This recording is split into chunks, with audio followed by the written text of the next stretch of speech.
Será que nós estamos preparados para a volta do Senhor? O nome dessa pregação vai se chamar Ele Vem e Ninguém Segura. Opa! Né? Será que nós estamos preparados realmente? Que nem aquele aluno que se prepara ou para um vestibular ou para uma prova. Ou você é aquele típico do aluno, vai indo, Deus entende. Você é aquele aluno que fica lá, não precisa estudar, tá fácil. Eu sei tudo. Bom, então vamos abrir a nossa Bíblia na segunda carta de Timóteo, capítulo 3. Nós vamos ler o capítulo 3 inteiro, falar um pouco dos últimos dias. 2 Timóteo, capítulo 3. Todos acharam? Lembrem-se disso. Nos últimos dias vai ser difícil, olha o que ele fala, vai ser difícil de ser servo de Cristo. Pois muitos serão egoístas, avarentos, orgulhosos, vaidosos, xingadores, ingratos, desobedientes aos seus pais, e não terão respeito pela religião. Não terão amor pelos outros e serão duros, caluniadores, incapazes de se controlar, violentos e inimigos do bem. Serão traidores, atrevidos, cheios de orgulho, amarão os prazeres mais do que a Deus. Parecerão ser seguidores da religião, mas com as suas ações negarão o verdadeiro poder dela. Fique longe dessa gente. Alguns deles entraram nas casas e conseguem dominar mulheres fracas, que estão cheias de pecados e que são levadas por todo tipo de desejos. São mulheres que estão sempre tentando aprender, mas nunca chegam a conhecer a verdade. Assim como Janes e Jambres foram contra Moisés, assim também esses homens são contra a verdade. Eles perderam o juízo e fracassaram na fé. Mas não irão muito longe, pois todos verão como eles são tolos, pois foi isso que aconteceu a Janes e Jambres. Mas você tem seguido os meus ensinamentos, a minha maneira de agir e o propósito que tenho na minha vida. E tem seguido também a minha fé, a minha paciência, o meu amor, a minha perseverança, as minhas perseguições e os meus sofrimentos. Você sabe tudo o que me aconteceu nas cidades de Antioquia, de Icônio e de Listra. Que terríveis perseguições eu sofri. Porém, o Senhor me livrou de todas elas. Todos os que querem viver a vida cristã, unidos com Cristo Jesus, serão perseguidos. Porém, as pessoas más, fingidas, irão de mal a pior, enganando e sendo enganadas. Quanto a você, continue firme nas verdades que aprendeu e em que creu de todo o coração. Você sabe quem foram os seus mestres na fé cristã. E desde menino você conhece as Escrituras Sagradas, as quais lhe podem dar a sabedoria que leva à salvação por meio da fé em Cristo Jesus. Pois toda a Sagrada Escritura é inspirada por Deus e é útil para ensinar a verdade, condenar o erro, corrigir as faltas e ensinar a maneira certa de viver. E isso para que o servo de Deus esteja completamente preparado e pronto para fazer todo tipo de boas ações. Amém? O apóstolo Paulo, ele estava falando, sim, a respeito dos últimos dias, mas da maneira como alguns se comportavam. E qual a maneira certa que deve se viver. É como eu falei Nós temos que ser aqueles estudantes que estejam preparados para o vestibular, estejam preparados para a prova, porque nós temos que estar preparados para a vinda de Jesus. Nós devemos estar santificados na sua presença. Não importa quando ele vai vir, mas o importa é como eu vou estar quando ele vir. Será que a gente vai estar nu, caminhando de lá para cá, envergonhado, como Adão e Eva? Ou será que a gente vai estar vestido com vestes brancas? Que é o que o Senhor Jesus espera de nós. E para isso, veja bem, você faz aquilo que você gosta. Eu acho difícil as pessoas não fazerem algo que elas não gostem. Porque aonde estiver o seu tesouro, ali estará o seu coração. Qual é a sua prioridade? É a igreja? Ou são as suas vontades e os seus prazeres carnais? Eu tenho que dizer uma coisa para você. O caminho de Jesus é para as pessoas que têm peito, não são para covardes. Não são, porque o Evangelho é a única religião, a única doutrina que faz com que você tenha que se renegar. Porque nós somos falhos, nós cometemos erros, somos passíveis de erros e por aí vai. E a primeira coisa que temos que fazer é nos renegar. Nós não somos um vaso, então esse vaso foi quebrado. Aí não adianta eu ficar pegando os caquinhos do vaso e tentando juntar, colar, fazer um monte de coisa, porque não vai dar certo. O vaso não vai ser a mesma coisa. Você tem que se renegar, tem que parar de vez com isso. Tem que tomar uma posição na sua vida. Não, você não vai mudar. Você fica lá, Deus entende. Vai indo. Não é um relacionamento legal, é um relacionamento superficial. É que nem o rei Nabucodonosor. Ele conhece Deus, sabe da sua história, sabe como ele é, mas ele não quer ter um relacionamento com ele. Ele só sabe que Deus existe. As pessoas ficam falando, eu acredito em Deus, Deus entende. Relacionamento empurrado com a barriga, relacionamento superficial, não é aquele relacionamento que você sente a vontade de estar mais perto de Deus. Você é que nem o rei Nabucodonosor, você só quer estar... Às vezes, e além do mais, as pessoas parece que elas gostam de... É o tipo cristão self-service. Tem a fileira como é que eu posso falar? De aperitivos. Tem um pouquinho de prosperidade. Mas verdade eu não quero muito. Exortação eu não quero. Eu quero um pouquinho de prosperidade, um pouquinho de bênção, um pouquinho disso, um pouquinho daquilo. É o típico cristão self-service. O que ele quer, aquilo que convém. Agora, aquilo que ele é obrigado a passar pelo fogo, aí já não dá.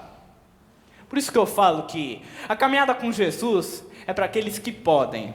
É para aqueles que têm peito. Ou, alguns termos, é a caminhada para macho. Onde está o seu tesouro? Se pecado não fosse bom, ninguém cometia. Porque é legal para algumas pessoas satisfazer os seus desejos carnais. Naquela. Aí fica procrastinando. Deixa para amanhã eu me acerto com Deus. Será que ele gosta disso? Será que Deus gosta disso? Deixa para amanhã. Eu vou levando com a barriga. Onde que está a sua prioridade? Se a sua prioridade for Deus, você não vem aqui, como o Davi falou, vou porque é quarta-feira. Eu vou porque para cumprir escala. Mas se Jesus voltar no dia da sua escala, como é que vai ficar? você vai ficar na escala e o Espírito Santo de Jesus vai embora. Nós estamos realmente preparados? É só a gente olhar para nós mesmos. Como Jesus fala para a igreja de Éfeso através de João. Vocês têm que voltar para o primeiro amor. Como é que está a sua vida hoje? Você lê a Bíblia como você lê no seu primeiro amor? Será que você ora como você orava no seu primeiro amor? Será que você louva a Deus no seu primeiro amor? Ou você tem medo de, o que a pessoa do meu lado vai pensar? Eu estou meio com vergonha, isso, aquilo. Melhor se decidir, é mundo ou é igreja? É o diabo ou é Deus? É Cristo ou Barrabás? É céu ou inferno? Será que estamos mesmo preparados? Vamos pegar um outro exemplo, da pessoa que, eu já falei bastante isso, da pessoa que fala, eu não sou a igreja, porque eu sou a igreja, então eu não preciso ir para a igreja. Venhamos e convenhamos, quando você é convidado para um bar ou para uma festa, você não chega para o dono e fala, olha, eu sou a festa, então não precisa ir na festa. Porque a festa está em todo lugar, tem festa toda hora, é uma beleza. Outro exemplo, se Deus ele olhasse o seu WhatsApp, será que você estaria preparado para ir para o céu? Mas aí pegou, né? Se Deus olhasse o WhatsApp da gente, ou se a gente clicasse no YouTube, as coisas que a gente vê, será que a gente ia subir com Cristo? Que a gente perde tempo, aquilo que eu falei, a gente dá prioridade para as coisas que a gente gosta. Será que a gente ia para o céu? É a mesma coisa, eu recebi um vídeo de bobagem. Mas o cara não pensa duas vezes, ele vai lá e taca o clique nele. Aí vem lá, faz o que quiser, já fez o que não devia, aí pronto. Mas aí quando aparece um vídeo, igreja, Deus é a palavra, ele vem e ninguém segura. Será que eu devo compartilhar? Será que eu devo assistir? Eu não sei, às vezes esse nome tem a ver com palavra de exortação, não é mesmo? Eu não sei se eu estou preparado, mas quando vai lá e mexe o WhatsApp, tá lá. De boa, ele vê sem pensar duas vezes, né? Onde que está a sua prioridade? Está em ouvir a palavra? Ou você é daqueles caras que começa o culto, tá no louvor, o pastor tá lá pregando e ele fica assim, no WhatsApp. O WhatsApp não para, o Facebook não para, YouTube não para. Isso aí eu já sei. Eu já li a Bíblia, isso aí eu já sei. A mensagem não é para mim essa mensagem, né? Onde que está a sua prioridade?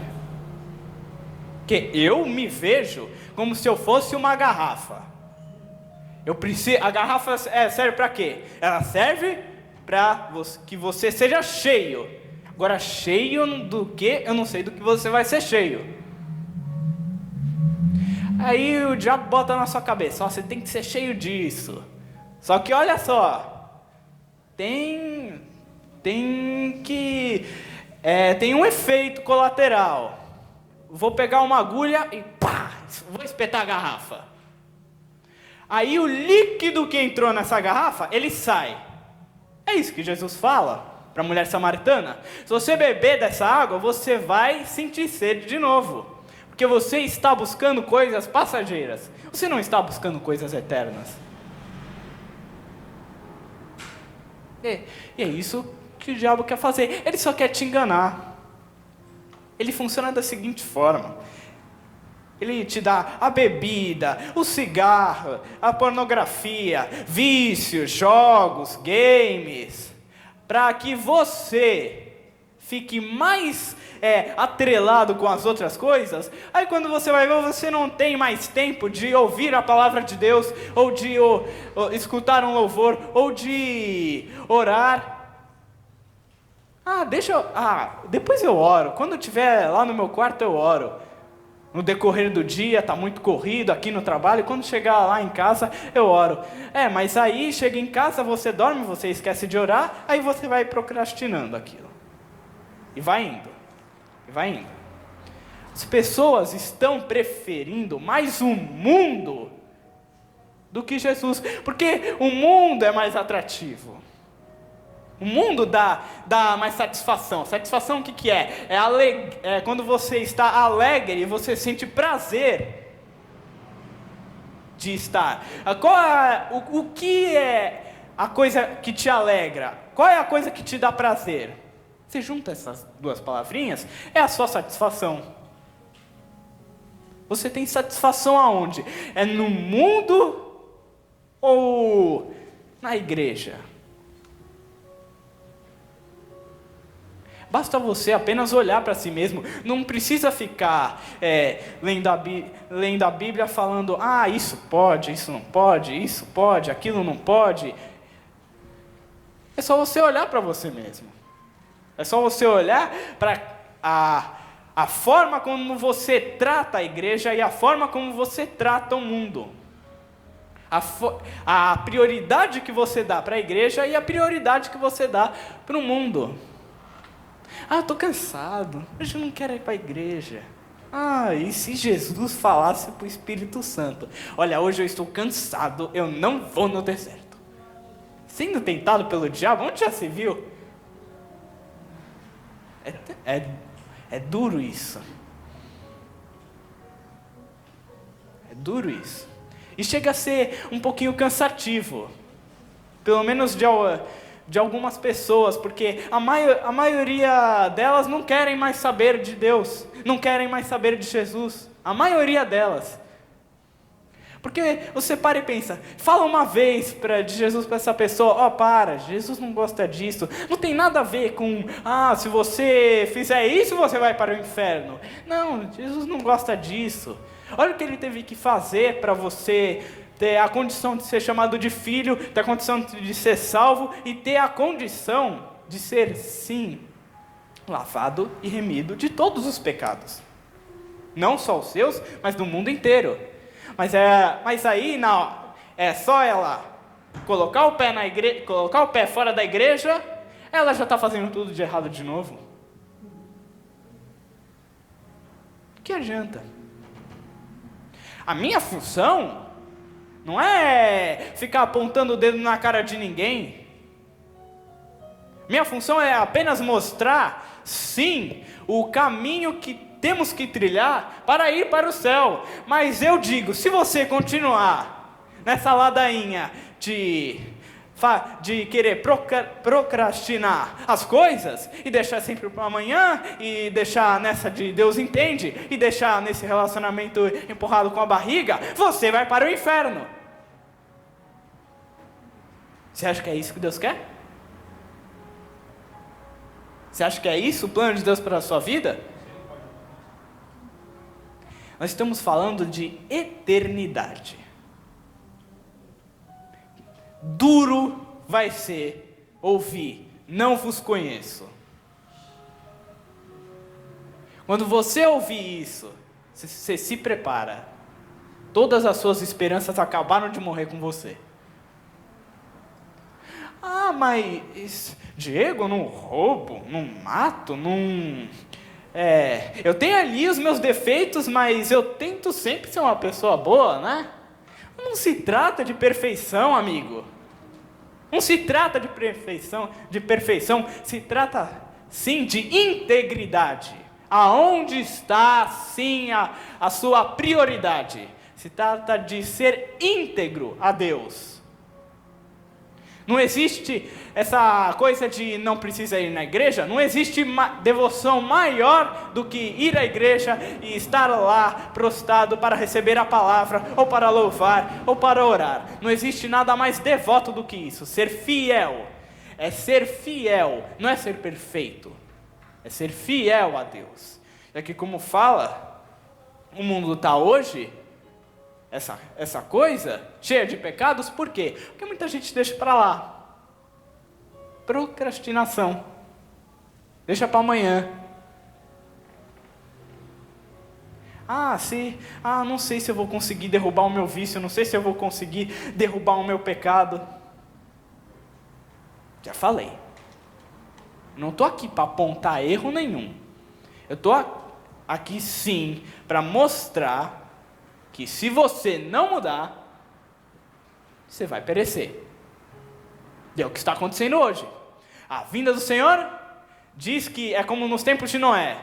Comiam, bebiam, compravam, vendiam. Casavam-se e davam-se em casamento. Será como nos tempos de Noé. A terra já houve um dilúvio, já houve um juízo de água, dilúvio. E agora, e mais para frente, vai ter um juízo de fogo. As pessoas que não estão nem aí, elas estão com a marca da besta. Não é? A marca da besta não é um chip, é exatamente um chip. São aquelas pessoas que não estão com os olhos vidrados em Deus e continuam na mesma vida que estão levando. 1 João, capítulo 3, versículo 8. Aquele que continua pecando pertence ao diabo, porque o diabo peca desde a fundação do mundo. Mas o Filho de Deus não pode pecar, porque a vida que Deus deu permanece nele. Nele, em Deus.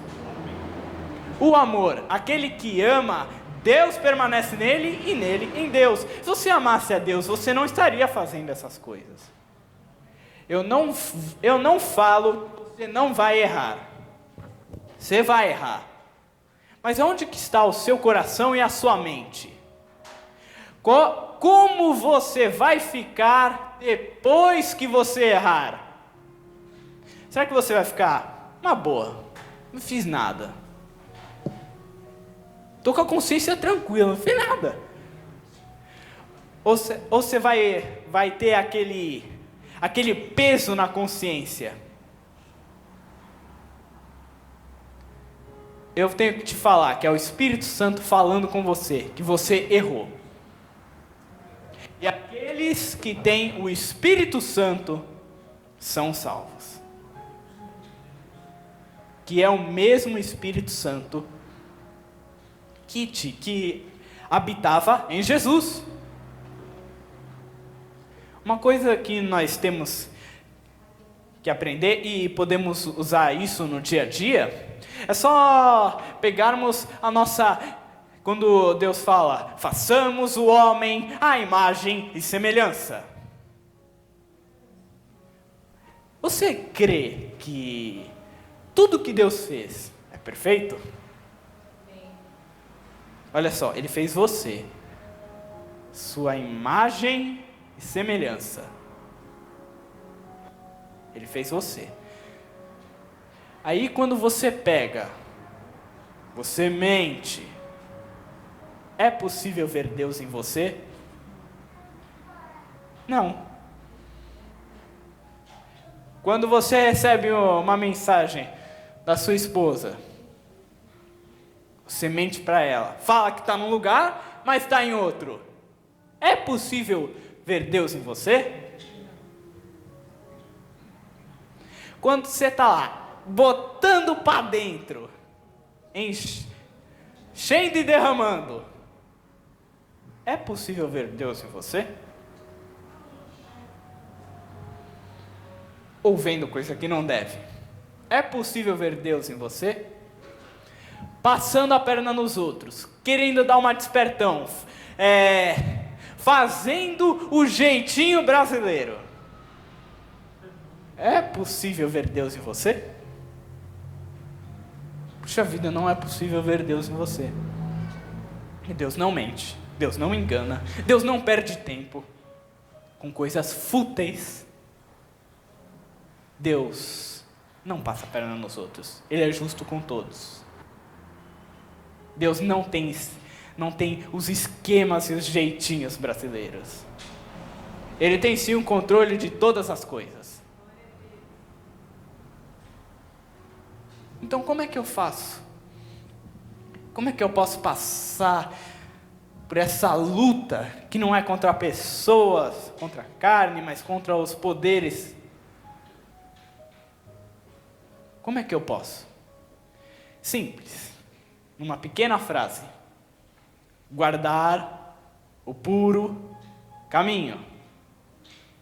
Como diz em Salmo 119, 11. Eu guardo a minha lei no meu coração para não pecar contra ti. E como? No versículo 9, como eu já falei, observando a tua palavra.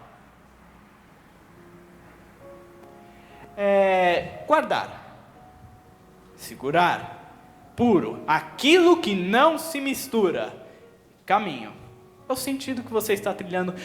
Qual é o sentido que você está trilhando? Você está indo em direção ao abismo ou em direção à luz?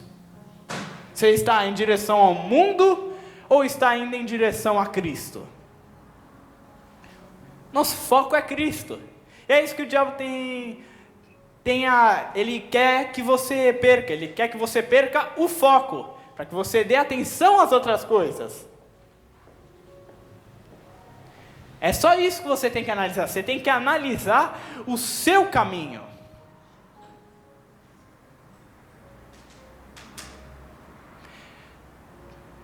Pense no quanto Jesus sofreu, no quanto ele teve que lutar, só para que você tenha a condição de poder participar da cidade celestial.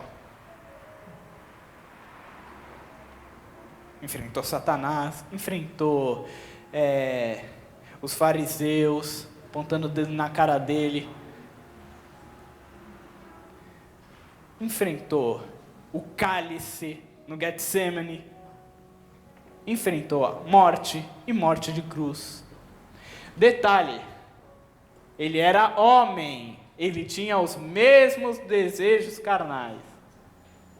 Mas existe uma diferença entre ter o desejo e querer se submeter ao desejo. Tem muita gente que parece que incorpora Jesus na vida. Mas você não funciona dessa maneira. Você deve submeter sua vida a Ele. Não somente incorporar Jesus. Uma vez eu falei aqui pense no amor de Deus. Será que você daria o seu filho, o seu único filho, para morrer na cruz, só para salvar, por exemplo, a vida do seu marido? Ou a vida do seu irmão? Às vezes tem umas pessoas boas, né? Até dá. Mas e se fosse, por exemplo, um assassino? Ou um estuprador? Será que você daria?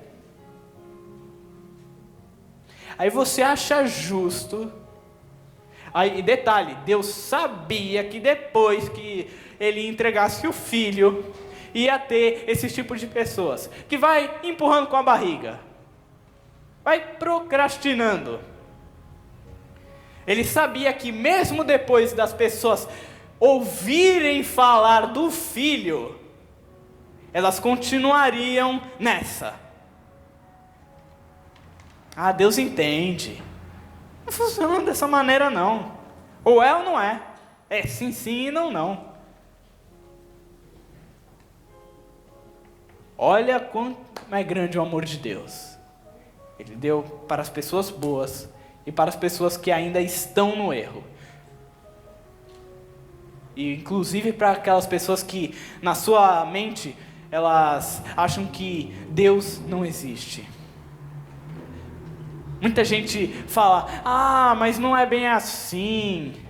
Eu acho que Deus funciona dessa maneira. Não, eu acho que Deus funciona, ele pensa assim, ele age assim. Aí eu paro, penso e falo, meu Deus, essa pessoa é perito em axiologia.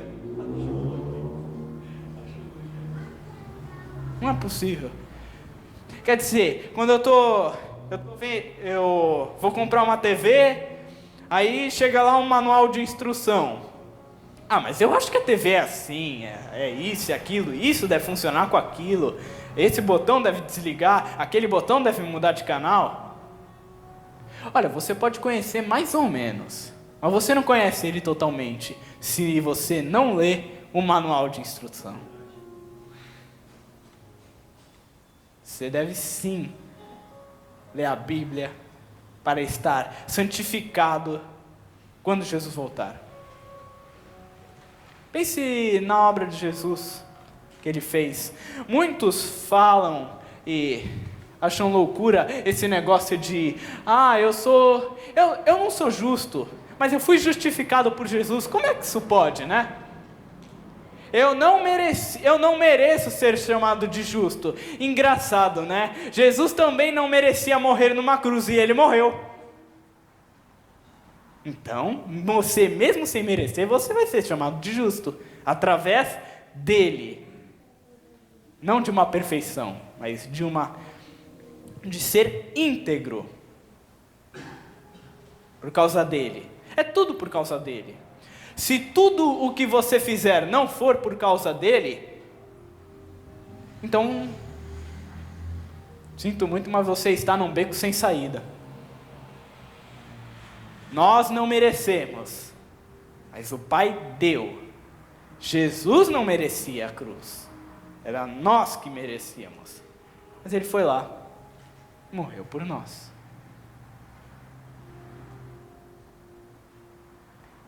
Vocês entendem isso? O quanto isso é maravilhoso? Um Deus que luta pela gente. E muitas vezes as pessoas acham que não vai dar certo, não vou conseguir passar pelas tribulações. Eu vou falar para você, vai dar certo sim. Pois como eu falei anteriormente, Deus cuida de nós. Vai valer a pena. Deus disse que vai valer a pena. Nenhuma pessoa, as pessoas que querem realmente estar na presença do Senhor, mesmo que aqui o apóstolo Paulo fala, olha, nós fomos perseguidos, nós passamos por tribulações, nós fomos presos, isso e aquilo, mesmo que passe por tudo isso, você tem que... o apóstolo Paulo viu, não só o apóstolo Paulo, mas todas as pessoas que eram tementes a Deus, elas viram que realmente ia valer a pena. Ele vem e ninguém segura. Será que estamos preparados? O estar preparado é sim se revestir com a palavra, para que não sejamos enganados. A pessoa que estuda, ela não é enganada. Agora, a pessoa que não estuda, ela não está preparada. É simples assim. Será que estamos preparados? Mesmo que nós tenhamos que passar pelas tribulações, mesmo que tenha que passar pelo fogo? Sim, porque a fé vai ser aumentada quando nós passarmos pelo fogo. É como se fosse uma graduação. A pessoa que o cristão novo na fé, ele começa assim, com a fé desse tamanho. Aí ele passa pelo problema mediante a fé que ele tem. Aí quando ele passa pelo problema, a fé vai fazendo isso. Depois vai fazendo isso. Depois vai fazendo isso. E depois isso. A fé vai sendo aumentada na medida do tempo que você, sim, passa pela aprovação. E o maior desejo de Deus é que você passe pela aprovação. Pela aprovação, que você seja aprovado. O apóstolo Tiago diz em sua carta, eu vou dar a coroa da vida para felizes aqueles que passam por provações, porque eles vão receber a coroa da vida. Imagine estar lá, onde não há choro, dor, angústias, problemas, IPTU e IPVA. Já imaginou isso? Tudo de graça? Eu estou preparado, gente. Então, que nós estejamos preparados para a volta do Senhor. Amém. Vamos colocar de pé.